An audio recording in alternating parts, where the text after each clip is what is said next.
Hi friends, இன்னைக்கு once more குக்கிங்கில் நம்ம வந்து வெஜிடபிள் தோசை செய்கிறோம். அது தேவையான பொருள் பாருங்கள். மாவு வச்சுருக்கேன்.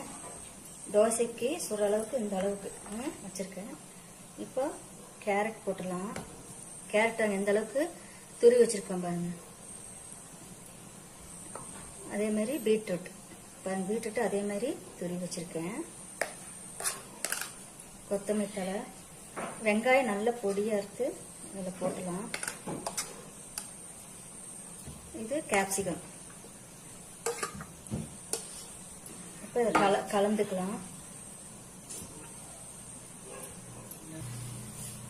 ஏற்கனவே மாவில் உப்பு போட்டிருக்கேன். இப்போ தோசை ஊற்றிக்கலாம்.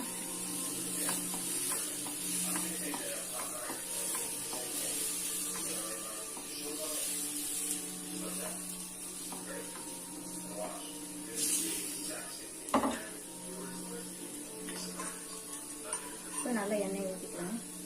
சிம்மிலே வச்சுக்கோங்க, அப்போதான் காயெல்லாம் கொஞ்சம் வேகும். மிளகுத்தூள் போட்டுக்கலாம்.